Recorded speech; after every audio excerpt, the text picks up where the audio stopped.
নমস্কার বন্ধুরা, আমি সম্পাস কিচেনে আপনাদের অনেক অনেক স্বাগত। আবারও চলে এসেছি আর একটা নতুন রেসিপি নিয়ে, সেটা হচ্ছে তিত বেগুন রেসিপি।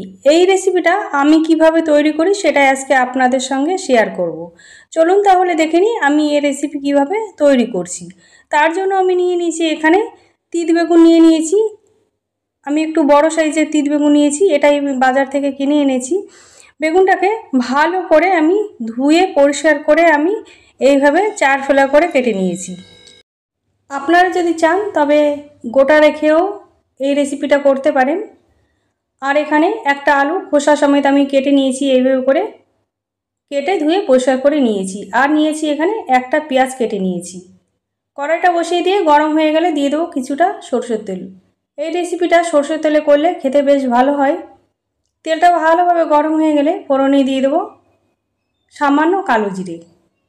ফোড়নটা হয়ে গেলে কেটে রাখা পেঁয়াজ দিয়ে দেবো। পেঁয়াজটা দিয়ে একটু নাড়িয়ে নেব। এখানে পেঁয়াজটা বেশি ভাজার দরকার নেই, একটু নরম হয়ে আসলে হবে। আমার পেঁয়াজটা একটু নরম হয়ে এসেছে। এবার আমি কেটে রাখা তিত বেগুনগুলো দিয়ে দেবো। বেগুনটা দেওয়া হয়ে গেলে ভালোভাবে একটু নাড়িয়ে নেব।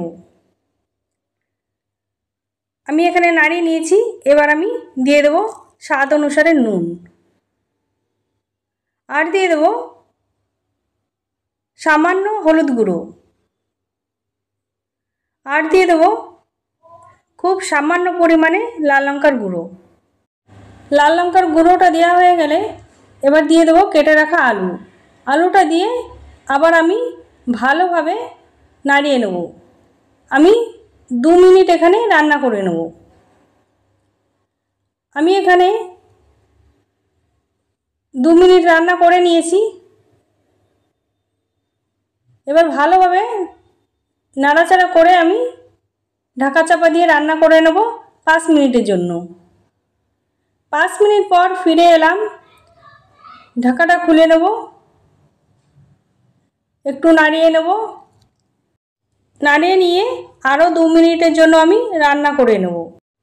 বন্ধুরা, এই তিত বেগুনটা আপনারা যেখানেই পাবেন অবশ্যই আনবেন, এনে বাড়িতে এইভাবে রান্না করে দেবেন। এটা কিন্তু শরীরের পক্ষে খুবই উপকারী। আমি আরও 2 মিনিট রান্না করে নিয়েছি, আমার একদম রেডি।